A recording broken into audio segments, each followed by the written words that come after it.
So if cinema cameras are not familiar to you, or they scare you, or it looks like a lot, right, at first when you're staring at it and you don't know how to build it, I'm going to dispel that right now. Basically, what do you need to buy to build it out to this point? If you're gonna get the camera is gonna run you about $1,300. I'll put links to everything down below if you guys want to get my exact setup that I'll be building right here. But essentially what you do, hang on, you're going to need, let's break it down just a little bit first. Really sorry I don't have a second angle. Don't have another camera on me. You put this in a client's face, they're like, "Ooh, what is that?" So in my opinion, I think if you're gonna get into cinema cameras, forget the whole putting it on a gimbal and that sort of thing. I think handheld is the best way to go because these things get heavy and it's very easy to just get your shot. You don't need image stabilization, you don't need any of that stuff. So this is essentially what you would at first be buying. First, you need the camera itself. Now you can get away without getting a cage for it, but I think if you want to do some more diverse work and you don't want to worry about the battery, you don't want to worry about it falling or breaking or any of that kind of thing, you need to get a cage. So I would recommend the cage, the full cage from Small Rig. I think it gives you enough surface points to put handles and to put railings. We'll talk about railings in just a second. And I think it gives you an overall easier way to like just basically handle the camera. As we start to build it a little bit more, you'll kind of see what I'm talking about. Now, the next thing you'll need, in my opinion, this is all my opinion, the next thing you'll need is, I would recommend a side handle. I did get a top handle at first. I don't think I used it as often as I thought I would be, and I felt like it was just hindering me more so than anything else. So you need to get one of these handles. It doesn't have to be this exact one. Like I said, I'll leave links down below of the exact ones I get, but this is wooden handle. I thought it looked nice, and I felt like it would hold up very well. I think it's mahogany, I'm not sure. I think this will run you about $80. So let's go ahead and screw that on right now. So what's nice about this handle is that it has a little Allen wrench in here. You put it through these holes and you can go ahead and tighten that down. If you guys can see, that's how, I think you can see it. That's how we're doing it here. And then it has a nice little clamp, like a little magnetic thing right here. Just slides right in. What's nice about this handle is it has a cold shoe. So you can put like another light here. You could put a Rode mic, whatever that might be. Now that we have the camera itself, we have the cage, we have a handle. So we know that the battery life on this thing sucks, right? So we need a way to mount an external battery.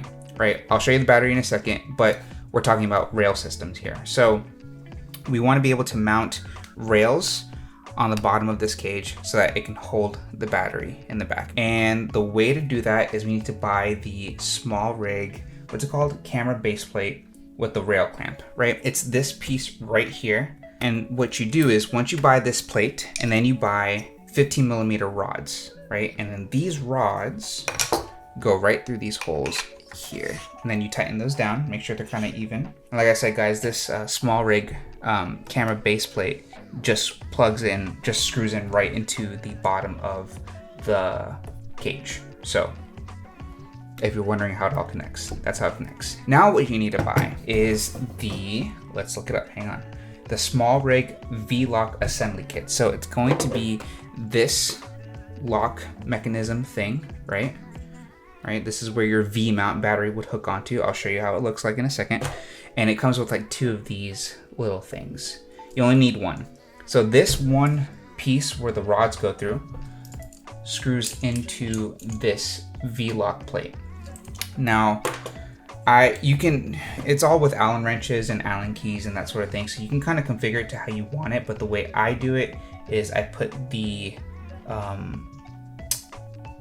clamp system right here in on the V-lock plate like this, and then this just slides right there, and then I lock it down. So now we have a rail system and we have our plate here for a V-mount battery. Now we need the battery. There are a couple different batteries you can get. A lot of people are gonna swear by gold mount batteries or whatever. I've never had an issue with the V mounts falling off my camera, but that's why I like to mount them sideways. So we have the plate here and it's not going anywhere. So I can hold this up against my shoulder.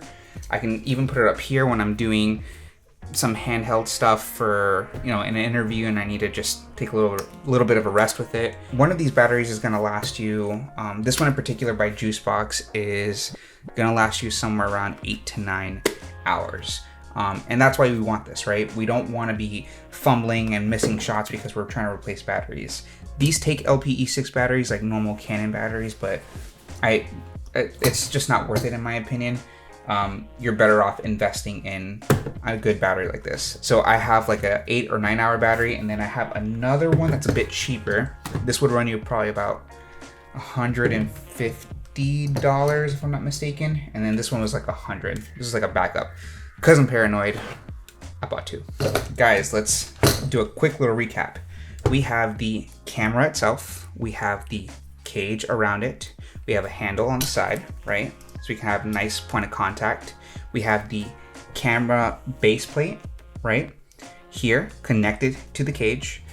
15mm rods with the V-mount plate and the little holders that come along with it. And then we have the battery itself. Boom, we're almost there. What else do we need? Well, you can buy micro four third lenses. Honestly, whatever lens you use is kind of preference at this point. I bought two lenses, a 25mm and a 12mm. When you're putting lenses on a Blackmagic 4K, remember that the sensor is a micro four thirds. So what does that mean? Any lens that you put on there that's micro four thirds is going to be doubled by 2. So for example, I bought a 25mm lens, knowing that it was going to be the equivalent of a 50mm lens. So whatever focal length times it by 2. In addition to a couple of micro four third lenses, is I bought the Viltrox EF M2 Mark II, basically adapter for Canon lenses. So that's what this thing is right here. That's my little like side brand for UmiFlow. It's just little brand I made. I'll leave a link for that down below if you want to like buy shirts and stuff like that. But basically this screws on here to the camera and it becomes a Canon mount at that point. So this is where it starts to get kind of interesting. I could take my Sigma 24-70 2.8 and stick this on my Blackmagic. Love that sound. So now we have the Blackmagic 4K with a Canon lens on there, and that's what this Viltrox adapter does. Now, the Viltrox adapter, let me just do the math for you. I can't explain it, but here's how I do it. This is a 24mm 24-70 lens. So if I keep it at 24mm, I already have to times this by 2, right? So 24 times 2 is 50, right? Yeah, because I can't do math, right? At 24mm, we're gonna times that by 2. So 24 times 2 is not 50, it's 48. Now, because we have the lens adapter, we have to also times it by 0.71. I think it's a focal reducer. I don't know how that works. I just know that it's 48 times 0.71 becomes 34.08, which is basically this lens through this adapter is really a 35mm. So like a 35 to like a, I don't know, like a 10 something. Let's see. At 70mm, we would do 70 times 2, right? So right, 70mm, and then we're gonna times 140 times 0.71. It becomes like a 100mm lens, which is pretty good. What's nice is my 24-70 3.5 lens on here, on this camera. I put that on here, it becomes about a 20, actually, this is a 17mm. Hang on, so this lens that I like to put on here, let's see, a 17mm lens times 2 would be 34mm times 0.71 becomes a 24 millimeter. So that this 17 to 44 is like a 24 to 70 or something like that. This particular adapter gives you like an extra stop of light. So my 2.8 lens here becomes like a 2.0, and then that 3.5 lens becomes like a 2.8 or something like that. It becomes really great in low light. So like for weddings, for that really blurry background. If you guys are watching anything regarding cinema cameras, I'm sure you know that stuff, so I won't bore you with it. Now that we got the lens on here, we got the battery, right? This lens is heavy, so we need something to support it so that we're not putting too much pressure on the lens mount right here. So what do we need? We need this small little piece. I bought mine off Adorama Camera, and it's basically a piece that connects to the Blackmagic, the small rig cage. It's a little piece right here. I don't know if you can see it. This small piece right here. And basically it connects to the cage, connects to the adapter on the bottom, and it supports this lens right here, which is why I was saying it's very important to have a cage on this camera, because you just get a lot of different options when it comes to your lenses if they become heavy. And you're not gonna be worried about like hurting your lens. You're not gonna be worried about hurting your camera. Like, you can do movements with this and it's going to be secure. Now, because I'm paranoid, which is why I have two batteries, it's also the same reason why I'm going to have two different lens supports. So that's where the rail system comes in, because then you buy this lens support from Small Rig. Again, I will link everything down below so you guys don't even have to worry about buying any of this stuff or searching for this stuff. So then you lock it down. These are like for very heavy lenses. Like this Sigma 24 to 70 is like 2 pounds, and so 2 pounds on this little micro four thirds lens, it kind of gives it a little bit of a bowing effect. I don't like that. So now we got two areas of support, the one that's connected to the cage and then the one connected to the rail system. So it seems big, but when you're looking at what you're getting, I don't think it's definitely smaller than like a Red. It's definitely smaller than, you know, like big movie production cameras. This is still handheld. I don't use this lens because it's so heavy. I don't use it for anything more than just interviews. And even then, I'm using the lighter Canon 17 to 40 millimeter lens on here. So now we got camera, handle, battery, lens, rails, right? And we can mount other little things. You can even get longer rails. So you can put like matte boxes on the front, that sort of thing. Now, what else do we need to complete this thing? Well, we need to be able to record our data, and Samsung T5. Don't get a T7, don't get anything else. Don't edit off a T7. Don't do anything other than a T5 or maybe like a SanDisk, but I just buy these. I'll leave some links down below. Sometimes they get overpriced, so maybe shop at like, I don't know, Best Buy or something. You need the Small Rig. I'm not sponsored by Small Rig. I wish I was. But you need the Small Rig SSD holder. So it's cheaper than a CFast card. This is gonna probably run you $200 for like a 500 gigabyte card SSD, and then like a 500 gigabyte CFast card is gonna run you like $1 million. Mount this onto the cage via this thing. What is this called? You don't need this, by the way. I'll link it down below, but you don't need it. I just like to have it.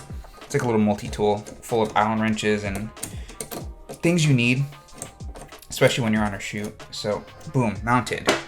This slides right in here. Lock that down, not too tight. And then it comes with this cable. This plugs in on the side.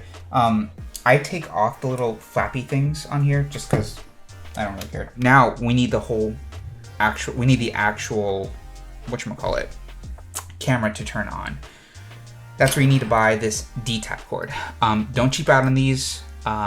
Really don't cheap out on any of this stuff. If you're gonna invest in this, I think with those two micro four third lenses, like excluding the lens adapter, this thing is probably gonna run you like $2,600, which is not bad at all for what you are getting, for the images. Like, I'll show you some of the images I'm getting.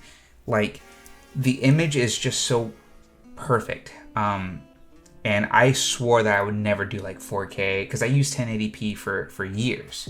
I used this Canon 60 Mark II to like, I used a T5i to start my video production business, but getting this is a game changer. I love Blackmagic RAW. I'll show you guys how to color grade that stuff. I really love doing it.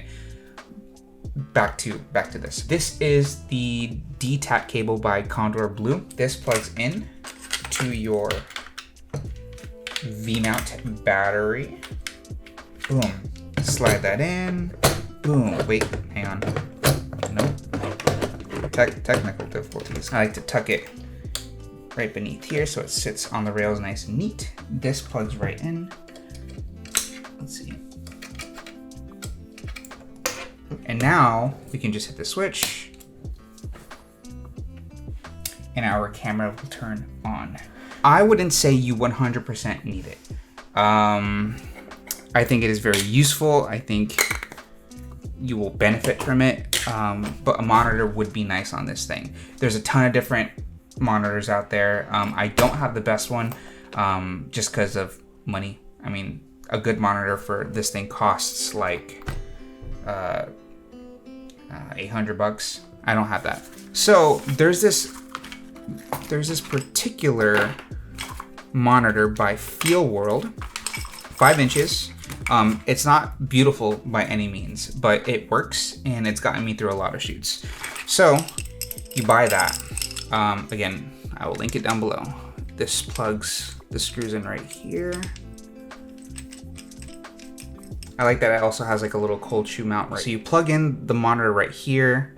I like that it has like a little cold shoe mount so you can put, you know, microphones and that sort of thing. So this also has another cold shoe mount on this cage. Guys, a cage is so important. Get a cage. And then you need a corded. I spent forever trying to find one of these. I don't know why it took me so long, but I'll link it. It's just a normal HDMI to HDMI. I wish this had SDI, but it's still not bad. This plugs in right here. It also has like a little like sunshade thing, so you can put that on right here. And then you turn it on. Well, you need batteries, right? What batteries do you need? These are the batteries that you want. These are the NPF550 batteries. These just kind of plug in. They make different versions of these, so I'll link down some cheap ones that work pretty well. I think this one's dead. Sorry, it's a bad example. I don't think it's too much. I think it's the right amount for the quality that you're getting. I think you can pick all of this stuff up without this lens, obviously. With the 2 lenses down below, I think, and a couple other things, you can probably pick this whole thing up for like $2,600. So not a bad price considering all things. I love this setup because when you take off the handle and you have the smaller battery and you take, you know, this off, it's really easy to mount onto like a fly cam.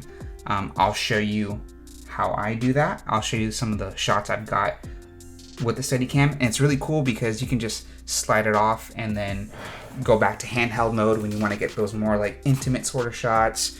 I think it's a great camera. I think handheld is the best way to go. You're not really worried about like putting it on a gimbal and setting that up and then having to put that down.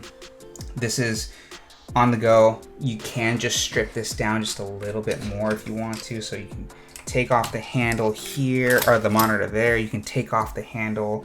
You can get a smaller battery. But yeah, that's basically how you build a Blackmagic 4K handheld rig. If you guys have any questions, or if I missed something down below, just leave a comment. I think I've been wanting to make this video because when I was looking to get when I was looking to upgrade to this, these parts was just so confusing. Like I must have bought like the wrong thing, or I just spent a lot of time researching it. So I figured this would help anyone who's wanting to get into this. And it's not intimidating. It seems like it.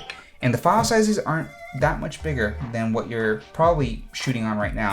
If you've been shooting 1080p or just like DSLR footage. I think one of the next videos I'm going to do is a color grading tutorial. Because I just love the image it produces. Anyway, thank you guys for watching. I appreciate if you watched this far, and I will see you guys in the next one. Later.